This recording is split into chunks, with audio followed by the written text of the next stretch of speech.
Bien, vamos a hablar un ratito con Alfredo Serrano Mancilla, que es director de CELAC y también tiene su programa de radio que se llama La Pizarra. ¿Cómo estás, Alfredo? Gracias por estar acá en Fuera de Agenda. ¿Qué tal, Lautaro, Daniela? ¿Cómo estáis? ¿Cómo va todo? Bien. Muy bien. Bueno, ¿qué panorama ves electoral aquí en la Argentina y cómo estás viendo las campañas? Creo que ahora se ha estabilizado un poco todo. Creo que había mucha incertidumbre pre-definición de las candidaturas al interior de cada bloque. Si uno mira todas las encuestas, a mí me gusta habitualmente no mirar una encuesta por separado y sacar conclusiones apresuradas en base a un número, la semana siguiente otro. No, yo creo que hay que mirar todas en perspectiva y hay mucha estabilidad. Hay un bloque, el bloque de Unión por la Patria, Sí, que tiene en torno a un valor entre 30 a 33 puntos, muy estable en el tiempo, donde Sergio Massa contiene un volumen de entre 25 puntos como promedio y Juan Grabois entre 5 o 6 puntos. Eso suma esos 31, 30. Y insisto, es muy estable. Se mire, depende de qué tipo de encuestas, no hay grandes cambios significativos. A veces oscila un poco en el margen de error.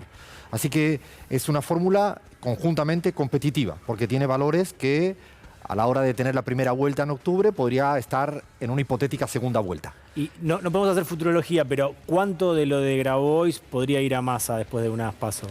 Yo creo que todavía hay partido hasta el día 13 de agosto. Me parece que todavía hay un porcentaje de votantes que no sabe hacia dónde va a ir. Creo que hay una parte del electorado que sigue sin tener muy claro y que va a movilizarse solo para mí en los últimos 7 a 10 días. Por eso creo que ahora mismo los que ya están en ambos lugares y todavía quedarán días que habrá un kirchnerista quizás todavía desconcertado que votó en el 19 a la fórmula y que todavía no sabe qué hacer. Yo creo que eso va a depender y me parece que al final está claro que los dos van a sumar. Yo creo que son complementarios. Creo que he escuchado mucho en estas semanas como una rivalidad y a mí me parece que lo lógico y el sentido electoral y político de una fórmula cuando van juntos es porque van juntos. Y Unión por la Patria me parece que requiere de dos fuentes distintas. Creo que tanto Juan Grabois representa un corpus ideológico, Sergio Massa otro. Creo que es interesante que sumen, que granjeen todo lo que puedan, que arrastren todo lo que pueda y a partir del 13-14 de agosto ver qué pasa. A mí me parece que no hay que estar ahora compitiendo en términos de que uno me quita, el otro no. Yo creo que se trata de sumar y se trata de que el electorado más afín a estas ideologías, a estos programas, a estas políticas sociales, defina con cierta libertad. Me parece que sería un grave error táctico por parte de Unión por la Patria si cree que solo hay un único candidato al interior de una fórmula que tiene dos. Me parece que sería un error táctico porque ahora, insisto, a partir del 14 de agosto es otra película y es la primera vuelta y habría que pensarlo el 14. Es no otra a día de hoy. campaña aparte, ¿no? El 14 de agosto arranca otra cosa, Yo totalmente creo diferente.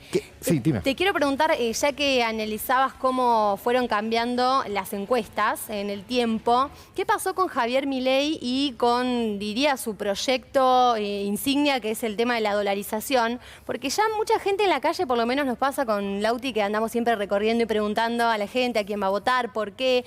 Nos empiezan a decir, sí, por ahí lo votaría Milei, pero eso de la dolarización me parece que no va a funcionar. Viró bastante, ¿no? Cómo llegaba ese mensaje y cómo la gente lo toma ahora. Yo creo que Milei tuvo un pico de afinidad electoral antes que se definieran quién iban a ser las personas que competirían en Juntos por el Cambio. No había definiciones, claro. No, el en momento Unión que- por la Patria. No, en Juntos por el Cambio. Ah. En el momento que estuviera claro que era Patricia Bullrich Sí. contra Larreta, con las fórmulas que acompañan a cada quien, me parece que eso hace que los votantes potenciales de Milei empiecen a tener ciertas dudas si apuestan todo a Milei o apuestan a Patricia Bullrich. Creo que hay una disputa entre ambos, muy claro en términos electorales, y además eso es muy visible, entre lo que representa Milei y lo que representa Patricia Bullrich.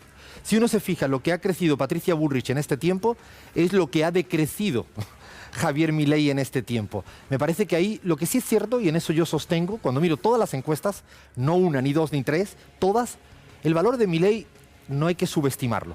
Es estable en el tiempo y todavía sostiene entre 19 y 20 puntos.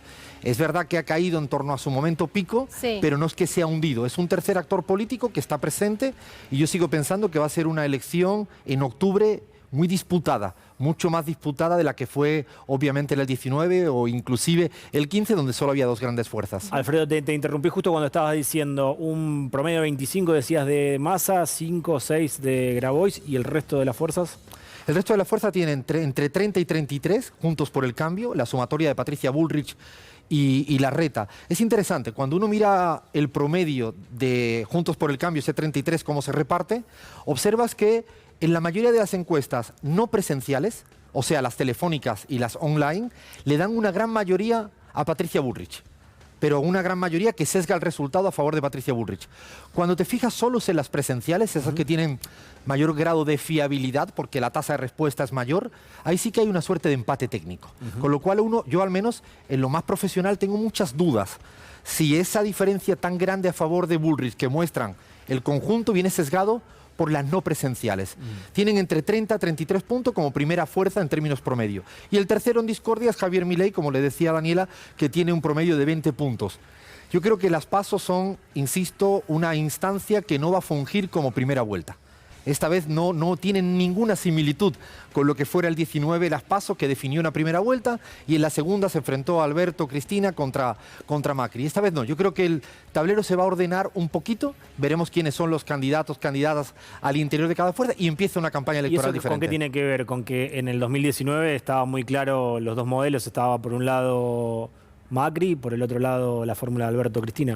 Era un contraste absolutamente nítido en personalidades, en programas, en todos los sentidos. Ahora no. Es más, antes no había interna en ninguno de los bloques.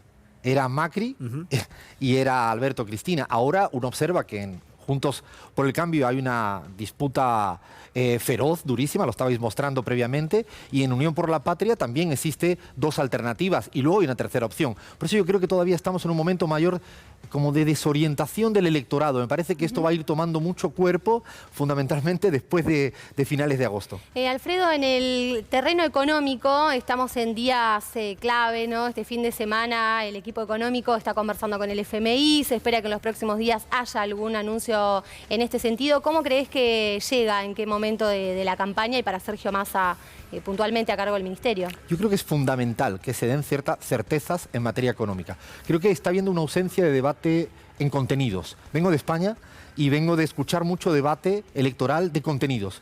¿Qué se va a hacer con el impuesto a las grandes fortunas, a la banca, en el tema eléctrico, en la discusión del feminismo, en la discusión incluso del franquismo? Sí. Yo siento que aquí estoy esperando que se empiecen a debatir los temas nodales, importantes, que preocupan a la ciudadanía. Y el tema económico... Lo dijo Cristina el otro día, ¿no? En el último acto, después de las PASO, hay que sentarse a debatir estos temas macros, la economía, por ejemplo. De hecho, Cristina, en los discursos y las participaciones, si observáis, la gente espera que hable de nombres y apellidos.